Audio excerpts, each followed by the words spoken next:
تو اس وجہ سے جس سحر کو کفر قرار دیا گیا ہے، اس سے جادو کے وہ تمام اقسام مراد ہیں جن میں غیر اللہ کو پکارا جاتا ہے اور ارواح خبیہ ارواح خبیثہ سے مدد لی جاتی ہے۔ سمجھ نہیں آئی بات؟ یا شرکیہ وظائف پڑھنے کو دیتے ہیں، یا کیا کرتے ہیں؟ شرکی وظائف پڑھنے کو دیتے ہیں کہ آپ یہ پڑھیں یہ پڑھیں۔ مثال کے طور پر کچھ تعویذ گر ایسے ہوتے ہیں جن کے تعویذ آپ اگر کھول کر دیکھیں گے تو آپ کو اس میں جنات سے استعانت اور غیر اللہ کو پکارنا ایسے چیزیں اس میں لکھے ہوئے ہوتے ہیں۔ تو ایسے تعویذ دینا بھی ناجائز ہے اور اس کا پہننا بھی ناجائز ہے۔ البتہ نفس تعویذ میں کوئی اشکال نہیں ہے جس میں قرآن و سنت کے الفاظ ہو یا احادیث رسول کی جو ادعیہ ہے حضور نے ہمیں سکھایا ہے وہ اس میں لکھا ہوا ہو، لیکن اصل جو شرعی علاج ہے وہ دم ہے۔ حضور اور جمہور صحابہ سے جو ثابت ہے وہ اللہ سے مانگنا ہے، اور مختلف مواقع میں دعا پڑھنے کو حضور اکرم صلی اللہ علیہ وسلم نے حکم دیا۔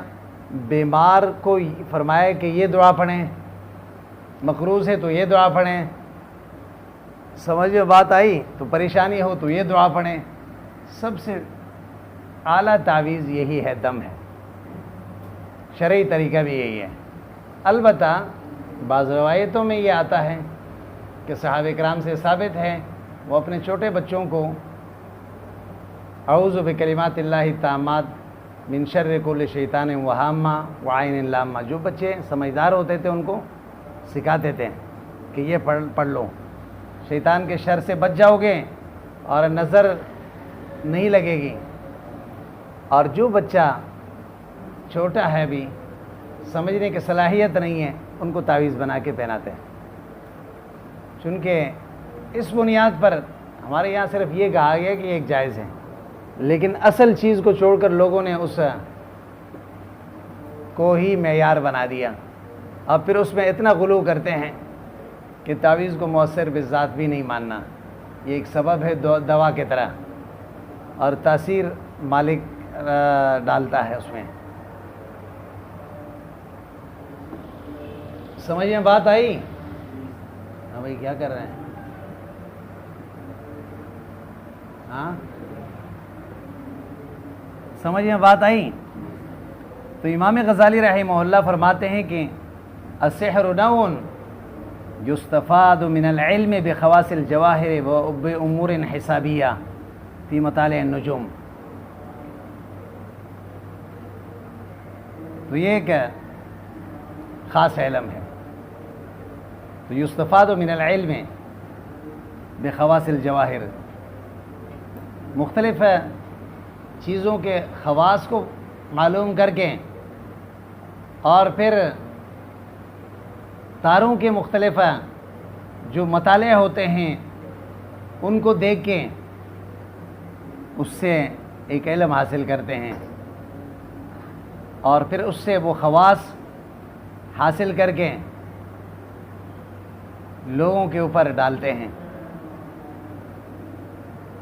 اور پھر وہ فرماتے ہیں کہ بعض ان میں سے کفر ہے اور بعض گناہ کبیرے کے زمرے میں آتے ہیں۔ تو لہٰذا جس جادو کو کفر قرار دیا گیا ہے یہ ذہن میں رکھیں، اس سے مراد وہ جادو ہے جس میں غیر اللہ سے مدد لی جاتی ہے اور یا شرکی وظائف پڑھے جاتے ہیں۔ اس وجہ سے علامہ علوسی رحمہ اللہ تفسیر روح المعانی میں فرماتے ہیں کہ وَيُسْتَعَانُ فِي تَحْصِيلِهِ بِالتَّقَرُّبِ إِلَى الشَّيْطَانِ بِارْتِكَابِ الْقَبَائِحِ قَوْلًا كَالرُّقَى الَّتِي فِيهَا الفاظ الشرک۔ سمجھ میں بات آئی؟ بات واضح ہو گئی۔ یعنی اس سے شیطان کے قربت حاصل کرنے کے لیے مدد لی جاتی ہے بِارْتِكَابِ الْقَبَائِحِ، کوئی جرم کر کے قرآن کی توہین کر دی، کوئی شرکی الفاظ اس نے ادا کر دی، چاہے قولاً ہو جیسے کررقا التی فیہا الفاظ و شرک، تو ایسے تعویذ جس میں شرکی الفاظ لکھے ہوئے ہو، یا غیر معلوم الفاظ، غیر معلوم المعنی الفاظ ہو، تو اس سے بھی اجتناب کرنی چاہیے تعویذوں میں، وہ بھی جائزہ نہیں ہے۔